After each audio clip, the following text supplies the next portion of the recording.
Louisiana Beer Reviews looks at Brickway Brewery's Session Series Pills. This was given to me by Ryan of Nebraska. He sent me a whole bunch of beers and he wanted me to only do reviews and give him a shout out. That was the payment to him. So I gave him a shout out in every video, so I'm giving it to you again. Thank you, Ryan from Nebraska. Although in the first video I called him Ken and I felt so ashamed by that. Alright, somebody said, where's the date on this can? There's no date, guys, that I can see, so can't help you. It's getting warm here, about 8:15 a.m. Maybe not that, maybe it's more like 8:10 a.m. Got up to 83 yesterday, and it promises to get a lot warmer. Okay. This beer, I wrote some notes. There's nothing on the website, so I mean, you could just waste your time looking there. 4.8% alcohol, gets no score on Beer Advocate, but the few scores they have averaged to 3.69 out of 5, so decent, you know. Rate Beer doesn't like it, 31 out of 100, 62 out of 100 for the style with only 12 ratings. This is the first video review for this beer in the world. Alright, so let's roll.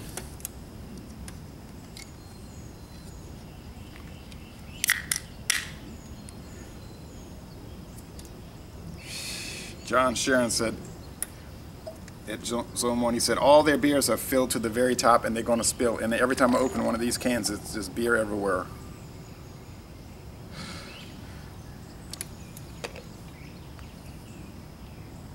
Okay.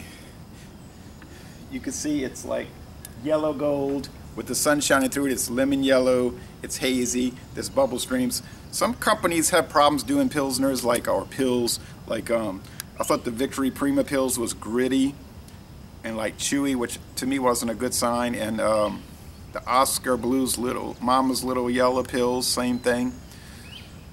Let's hope this one's good. I mean, I like Pilsners, like Pilsner Urquell, which I've yet to see somebody beat that. I was at... Okay, hold on a second. Where's my... Okay.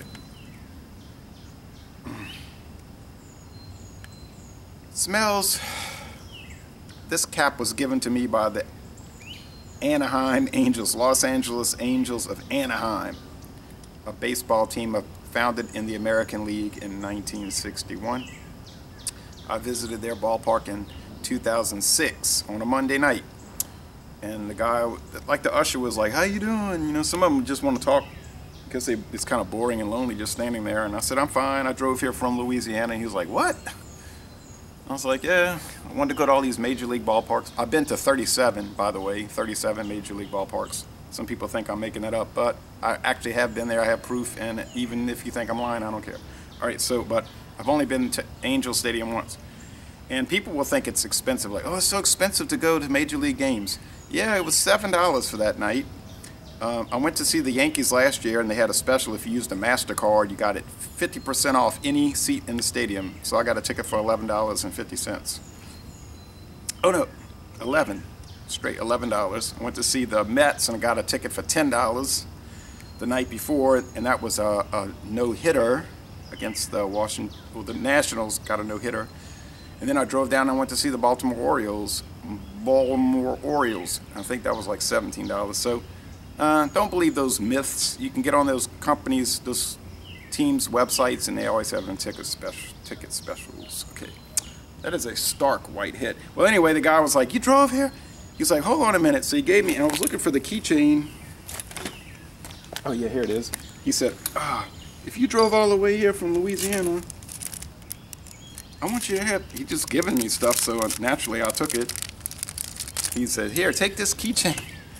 It's one of those giveaway items. On the back it's UPS, you see, but really nice. So I kept it in the packaging now for 10 years. If I can get it back in. Okay, so for 10 years. It's a beautiful stadium. Yeah, like I said, I've been to 37 different stadiums, ballparks, and it was really fine. Beautiful. It was built in 1966, so it's one of the older ones, but 50 years old, but it's nice. I was in the Oak, and he gave me this cap, this skull cap. And I was like, okay, thank you. So another giveaway. You know, they do this at stadiums. So. And he gave me a game program.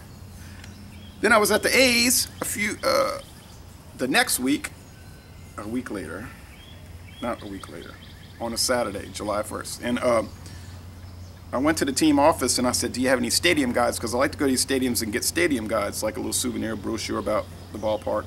Sometimes they have the history of the park. And they said, we don't have that, but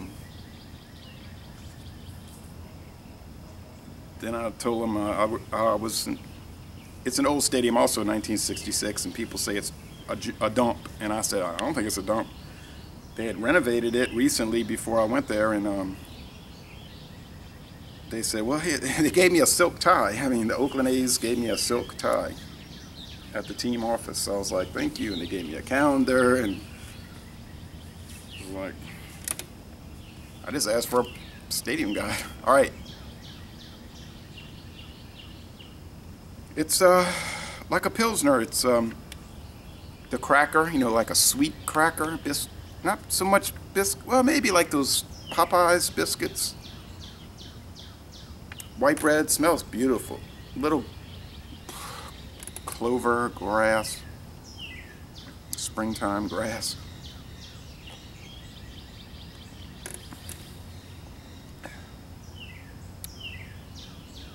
Yeah, a little lemon, little cracker, little malt, pale malt, some water, medium mouthfeel, and a crisp, clean, relatively clean, refreshing finish.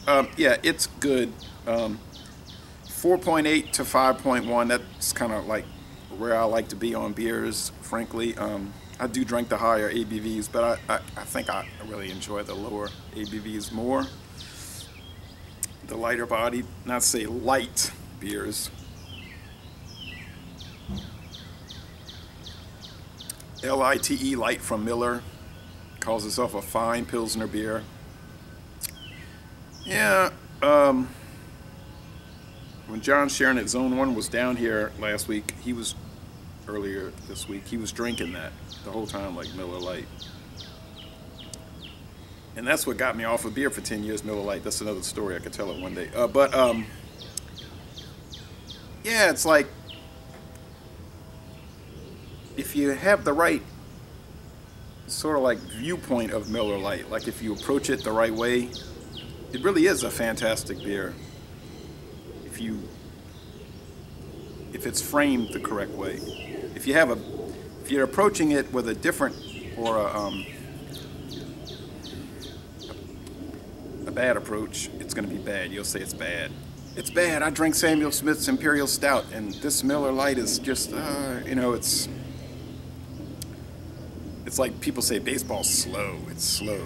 It's not slow, but people are too wound up. We're too nervous, and we can't calm down. So it's like something that's sublime like that. It's like this measured event. We're too worked up.